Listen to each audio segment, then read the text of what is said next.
Back in 2012, Damon Albarn, lead singer of Blur and my personal hero, told The Guardian he thought it unlikely there'd be any new music to come from the Gorillaz, the fictional band that he created along with Jamie Hewlett, who designed and drew the band from their very first video. Fast forward almost 5 years, and thankfully, the group's 5th studio album has dropped. I, of course, bought it day one, but honestly, though I was beyond excited, it just didn't work for me. It really didn't.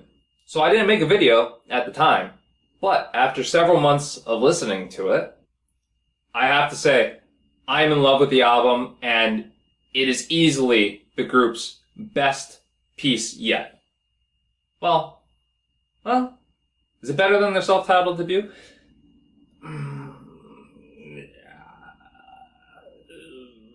Welcome to the latest Drunk on Writing dissection.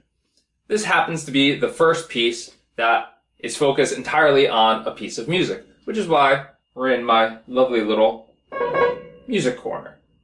I can't play, but I'm learning. I am drinking a monkey gland today.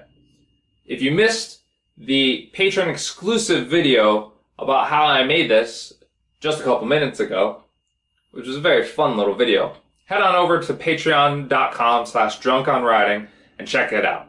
While you're there, you can also watch every other video I've put up so far, catch exclusive behind-the-scenes looks, and even some bloopers. Oh, and you can sign up for Q&As and even more fun little goodies. But enough of that, let's talk Gorillaz. You know, I think I was destined to love the Gorillaz right from the start. Even before Clint Eastwood dropped and I fell in love with those visuals, I fell in love with the sound, I knew who Damon Albarn and Jamie Hewlett were. I didn't know that I knew that, but I did know it. Albarn I'd already included on a couple of my mix CDs. Remember those? Those are fun. Including the ever-popular Song 2 and 1994's Girls and Boys from Blur's third album, Parklife.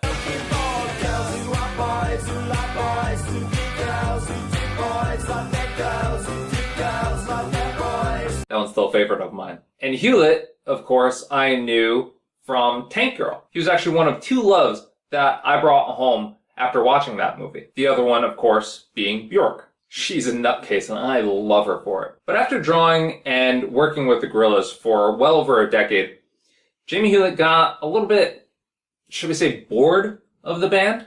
He thought that his work wasn't so pivotal to the group's existence and didn't quite fit in with where the band was going from there. Him and Damon Albarn split. There's no more music coming out. We get back to the start where Damon Albarn is talking to The Guardian. That was a huge blow to me, and I'm sure it was a blow to most other fans, and probably a blow to Damon Albarn and Jamie Hewlett, because this was a bit of a passion project for them. But, you know, we did get other side projects for them. We got their collaboration Monkey, Journey to the West, which was off-Broadway, which my loving wife got us tickets to go see. That was fantastic. Even though we fell asleep part of the way in. It was still really good. Don't get me wrong, we just hadn't had our Starbucks yet. It also gave me the chance to go see Jamie Hewlett's solo expedition, The Suggestionists, which he had been teasing on Instagram for almost a year or so before it actually was announced.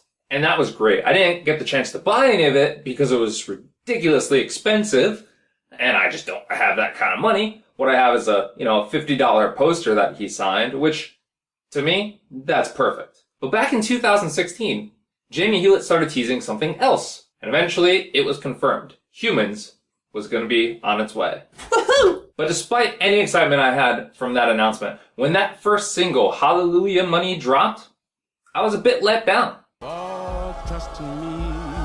Featuring Benjamin Clementine, who I'd never heard of before this track. Its slow, politics-drenched lyrics remind me of one of my least favorite tracks from the previous Gorillaz album, Demon Days. Actually, the eponymous track. Still, Hallelujah Money was probably the perfect choice to drop as a single because it worked as a good lead-in to the album's overwhelming political message. Really, it sowed the seeds for the fact that this was one of, if not the first, post-President Donald Trump musical experiences. Nope, this was still way before Trump won any of the primaries, let alone before he nailed the Republican ticket. And though he used Trump to inspire his collaborators, Albarn actually removed any reference from him in the lyrics. He told Billboard, "There's no references to Trump on the record. In fact, anytime when anyone made any reference, I edited it out. I don't want to give the most famous man on earth any more fame. He doesn't need it." There's another name edited out of the album as well, which comes in the album's real opening number after the little bit of an intro. It's the song Ascension, which features Vince Staples, a person I only otherwise know from that really cool Sprite commercial of his. Hello, random teenager. Want a Sprite? You're Vince Staples. Here, take a guess at who you think got cut from the song. I'm finna catch your body like I got a gun in bed. I'm finna turn to my partner before we dash. If you guessed Obama, you'd be right. Damon Albarn was quite thorough. Thankfully, editing out the former president's name, I feel, did not hurt the song in the least. It probably actually strengthened it, making what I'd argue is almost a near-perfect song even better. Though it's not nearly as perfect as my two personal favorites, Moments, featuring De La Soul. Daylight is also back again, with a crew that's bound to pack them in. Got a girl who's up for the May 10. I sense the need in her grandma. And Submission, featuring Danny Brown and Kalela. Kalela. Don't try to hide away. You know you've been on, though I'm keeping calm. I'm not alone. De La Soul was, of course, featured in a couple of other super popular Gorillaz songs, namely Feel Good Inc. Laughing gas, these hazmats, fast cat, lining them up like ass crack. and Super Fast Jellyfish. Are you kidding? Yo, pretty packages of frosted delights. Look, it comes with a toy. I like that. Funny enough though, De La Soul wasn't originally intended for Moments, which for some reason has yet to be turned into a single.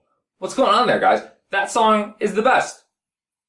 Anyways, Moments was originally supposed to feature the one, the only, Dave Chappelle. Can you just imagine Dave Chappelle being on this album? Do you think it would have been anything like the final version, or would it have been more like that spoken word song featuring Dennis Hopper, Fire Coming Out of a Monkey's Head? Once upon a time, at the foot of a great mountain, there was a town where the people known as happy folk lived. Still, as much as I love this song, I don't think there's really anything on Humanz that is going to be on repeat in the pop genre stations that you listen to between red lights. There's nothing on the album quite like Clint Eastwood, or 19-2000, or even Dare. Humanz is more of a complete experience compared to those earlier songs, those earlier tracks. Its narrative is almost impossible to put together, if there even is one. The interludes kind of make it seem that somebody's going to a party in a penthouse, possibly on election day. Maybe they're all voting for future President Trump. I don't know. It's not really there. And it certainly doesn't help that we don't get the persistence of Damon Albarn's vocals on almost every track like we did in previous albums. He's almost nowhere to be found, really. And in the ones that he does appear in, namely like Busted and Blue, where does it come from when everything was outside? They don't sound like Gorillaz songs. They sound like his solo songs.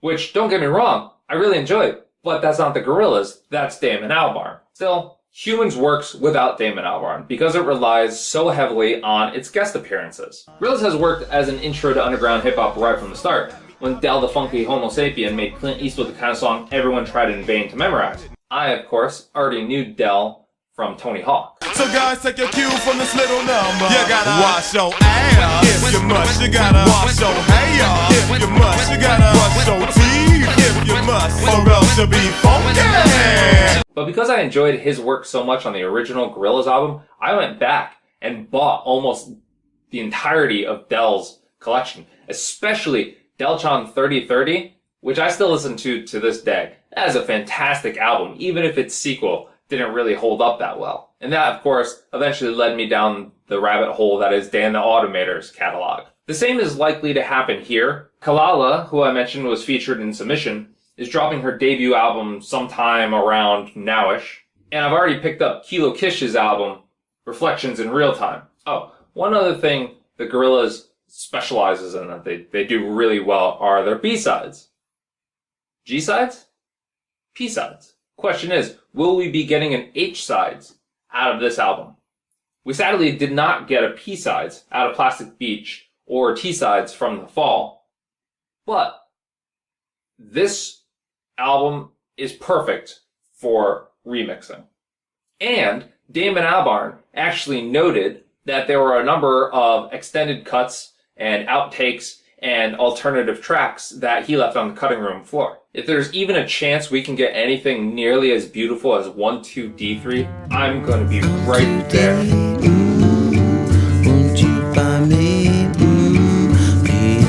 I'll probably be right there anyway. Well, this has been Drunk on Riding's dissection of the Gorillaz' 5th studio album, Humanz. I hope you enjoyed it. If you really did, head on over to patreon.com/drunkonriding and sign up to see more exclusive videos.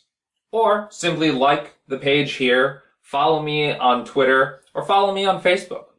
I'm pretty much everywhere. As always, a special thanks to all of my patrons. You guys rock. And until next time, keep on riding.